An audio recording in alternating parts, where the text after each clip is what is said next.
आप अपने घमंड में चूर रहिएगा तो यही नतीजा होगा। कौन घमंड में और मैं चूर फिर आपको चैलेंज देता हूँ, तेजस्वी जी और उनकी पार्टी घमंड में चूर है? तभी तो तीसरे स्थान पे जा रहे हैं और हर चुनाव चारों चुनाव को हारा है। और मैं इसमें भी आपको चैलेंज देता हूँ कि इसमें भी दूसरा स्थान नहीं मिलेगा उन्हें। तो बस बयान देते हैं बयानवीर कि भाई मुसलमान को कुछ होने देंगे। अरे भाई लड़िए ना, दिखाइए तो। कितना ईमेल कराया आपने वक्फ बोर्ड को लेकर के? जो ईमेल की बात आई थी, MIM का एक एक कार्यकर्ता मेल कराया, RJD का एक कार्यकर्ता दिखा जिसने वक्फ बोर्ड के खिलाफ मेल करवाया या कोई मुहिम चलाया? अच्छा खासा वोट जो है मुसलमानों का बट गया है। RJD वाले मुसलमान क्यों नाराज चल रहा है RJD से? आपका जो बता रहे हैं जो चीज क्यों नहीं नाराज रहे? आज वक्फ बोर्ड के लिए आपको धरना देना चाहिए, आपको ज़मीन पे उतरना चाहिए।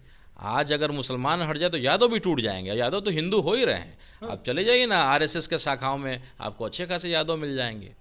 तो मुसलमान जब तक एक है तब तक यादव एक है। जिस दिन मुसलमान अलग हो गया, यादव तो यूं बिखर जाएगा पत्ते, ताश के पत्ते की तरह। तिरहुत विधान परिषद उपचुनाव में खेला हो गया है और 9 तारीख को जब रिजल्ट आएंगे तो आपको भी देखने को मिल जाएगा कि ये खेला किस प्रकार से हुआ है। आपको याद होगा कि किस तरीके से बेलागंज उपचुनाव में और इमामगंज उपचुनाव में राजद को बुरी तरीके से हार मिली और उसके पीछे कारण कई थे। मुसलमानों ने राजद से दूरी बना ली और अब कहा जा रहा है कि तिरहुत में भी वही खेला हो गया है। हमारे साथ राणा रंजीत साहब है, MIM के प्रदेश सचिव हैं। आप लोगों ने बेलागंज राजद को हरवा दिया, इमामगंज हरवा दिया, तिरहुत में भी आप लोगों ने वही कर दिया है। आखिर राजद के पीछे क्यों पड़ गए? तिरहुत का रिजल्ट भी आने वाला है। देखिए, हम राजद के पीछे नहीं पड़े हैं, लेकिन आज भी राजद अगर माफ़ी मांगती है, आज उन्हें बड़ी तकलीफ हुई कि जब उनके विधायकों को तोड़ा गया। तो आपको नहीं लगा कि जब एक नई पार्टी, बेचारा बच्चा कोई अगर नया नया चलना सीखा हो, उसको धक्का मार के आप गिरा दीजिए, तो आपने हमारे 4 विधायकों को तोड़ा, तो आप आज भी माफ़ी मांग लीजिए। तो हमारा दरवाज़ा खुला हुआ है, आप स्वीकारिए कि आपसे गलती हुआ। राजद माफ़ी मांगे MIM से? हाँ, आपने हमारे विधायकों को तोड़ा, आप माफ़ी मांगिए। और हम तो हर सेकुलर पार्टियों के साथ जोड़ने के लिए तैयार हैं। आप गठबंधन आपके साथ करने के लिए तैयार हैं। आप हमको B टीम C टीम बोलते हैं, हम मना करें तब ना। जो मना कर रहा है वो B टीम C टीम हुआ। हम तो सारे जो सेकुलर मिजाज की पार्टियां एक प्लेटफॉर्म पे आए, हम लोग मजबूती से लड़ते हैं। लेकिन अगर आप अपने घमंड में चूर रहिएगा तो यही नतीजा होगा। कौन घमंड में? और मैं फिर आपको चैलेंज देता हूँ, तेजस्वी जी और उनकी पार्टी घमंड में चूर है? तभी तो तीसरे स्थान पे जा रहे हैं और हर चुनाव चारों चुनाव को हारा है। और मैं इसमें भी आपको चैलेंज देता हूँ कि इसमें भी दूसरा स्थान नहीं मिलेगा उन्हें, तीसरे या चौथे पे ही जाएंगे। तिरहुत में राजद तीसरा स्थान पे जा रही है? बिल्कुल, तीसरे या चौथे पे जाएगी, क्योंकि हमारा सिंगल मुस्लिम कैंडिडेट था, MIM समर्थित उम्मीदवार था। तो 26,000 मुसलमानों ने प्रथम वरीयता या दूसरा वरीयता का वोट हम लोग को दिया है। प्रथम वरीयता भी आप लोगों को मिला? बिल्कुल मिला है, कई जगह मिला है। सीतामढ़ी में खास करके बहुत अच्छा रहा, मुजफ्फरपुर में अच्छा रहा, शिवहर में बहुत अच्छा रहा है। तो मुस्लिम समाज जो देख रही है कि भाई अगर हमारी बात कोई करता है, हमारी लड़ाई कोई लड़ सकता है, तो यही पार्टी। और ललन सिंह, जहाँ पे आपने देखा कि बाई इलेक्शन में तुरंत जो है आपको बेलागंज में JDU को 80% मुसलमानों ने वोट दिया और 10% में हम लोग को थोड़ा जनसुराज को थोड़ा हम लोग को मिला।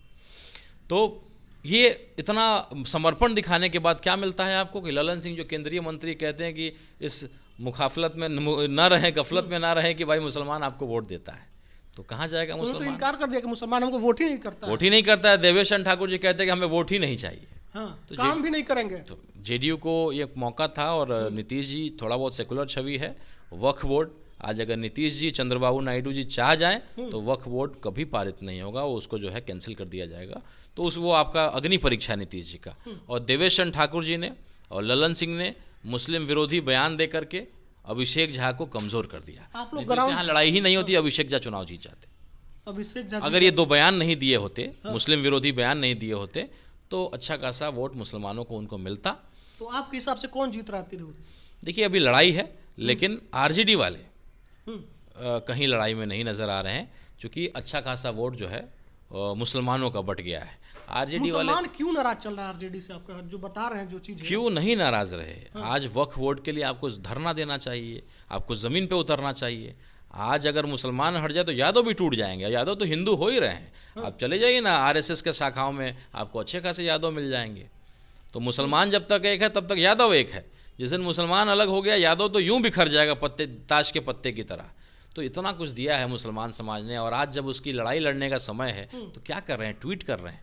आप केवल फेसबुक पर लिख रहे हैं। अरे ज़मीन पे उतरिए, मीटिंग्स करिए, धरना दीजिए। और वही करिए, लड़िए। आप कह रहे हैं कि नेता प्रतिपक्ष तेजस्वी यादव सिर्फ फेसबुक ट्विटर पर एक्टिव है, बाकी जगह नहीं है। तो बस बयान देते हैं बयानवीर कि भाई मुसलमान को कुछ होने देंगे। अरे भाई लड़िए ना, दिखाइए तो। कितना ईमेल कराया आपने वक्फ बोर्ड को लेकर के? जो ईमेल की बात आई थी, MIM का एक कार्यकर्ता मेल कराया, RJD का एक कार्यकर्ता दिखा जिसने वक्फ बोर्ड के खिलाफ मेल करवाया या कोई मुहिम चलाया कि भाई वक्फ बोर्ड के खिलाफ आप ईमेल करिए? वो तो कोई पार्टी का नहीं था। आप जाति जनगणना कराना चाहते हैं, अच्छी बात है। तो जनगणना कराने के बाद मालूम चला ना 17% मुसलमान नहीं, 21-22% मुसलमान हैं। कुछ मुसलमानों को तो हिंदू के कैटेगरी में डाल दिया गया है। सीमांचल के कुछ मुसलमानों को, मैं भूल रहा हूँ कि कौन सा जाति है वो, एक जाति है जिसकी आबादी अच्छी खासी, तो उसकी 2-3% आबादी को जो है उन्होंने हिंदू में डाल दिया है। तो ये टेबल पे बैठ करके जनगणना किया गया तो भी मान लेते हैं। तो 17% हम लोग अगर मुसलमान समाज है तो उसको मिलना चाहिए ना उसका अधिकार। तो हम लोग, तो राजद ही तो देता है, दूसरा कौन अधिकार देता है? आपकी पार्टी ही तो बोर्ड टिकट देती है। अधिकार नहीं देता है, इस्तेमाल करता है। राजद मुसलमानों का इस्तेमाल करता है। कोई भी संबंध दो तरफा होता है। आपको मुसलमान पहले कांग्रेस के साथ था, फिर तो टूट करके आपके पास आया, लेकिन अगर आप उसको सम्मान नहीं दीजिएगा, अगर उसकी लड़ाई में उसका साथ नहीं दीजिएगा, आज जो ये हो रहा है देश में कि जहाँ जहाँ का सर्वे कराया जा रहा है, प्रधानमंत्री जी का मकान के नीचे कोई कहे कि भाई मस्जिद था या मंदिर था तो उसका भी सर्वे हो जाएगा क्या? अरे भाई जो था पुराना सो था, इतना गड़ा मुर्दा क्या खोदना है? जब हमारे देश में ज़मीन की कमी है क्या? अगर लगता है तो उसके मुआवजे में उसके बदले एक बड़ा आलिशान मंदिर बना दीजिए, आलिशान मस्जिद बना दीजिए। तो ये सब चीज़ों पे बोलना चाहिए ना RJD को, तो बैलेंस बनाने में लगा हुआ है। संभल में 5 लोगों की मौत हो गई, गोली चला मस्जिद पर, तेजस्वी यादव अभी तक ट्वीट भी नहीं की उस पर। कैसे करेंगे? उनको बैलेंस बनाना है, हिंदू मुस्लिम का बैलेंस बनाना है। सॉफ्ट हिंदुत्व पर राजनीति कर रहे हैं क्या वो? उनको बैलेंस बनाना है। जानते हैं कि मुसलमानों के पास ऑप्शन क्या है, जाएगा कहाँ मुसलमान? हाँ। तो बैलेंस बना के चलना चाहते हैं। अरे सच बोलिए, सच जो है देर लगेगा लेकिन सच की जीत होगी। MIM सच्चा बात करता है, ईमानदारी से लड़ाई लड़ता है।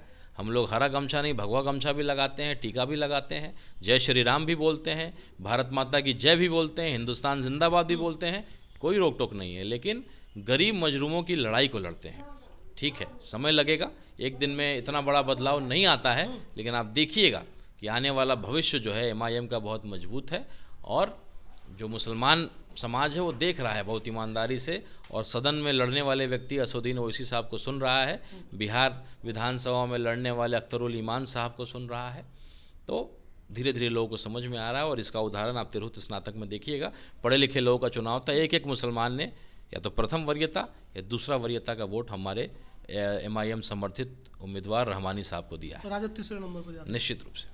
तो तिरहुत उपचुनाव में जब नतीजे आएंगे, जब पेटियां खुलेंगी, तो आपको पता चल जाएगा कि किसकी क्या वरीयता है, किसको कितने वोट मिले हैं। लेकिन राणा रंजीत साहब के हिसाब से राजद ने जिस तरीके से मुसलमानों के साथ सलूक किया, उस हिसाब से वो तीसरे नंबर पर जा रही है।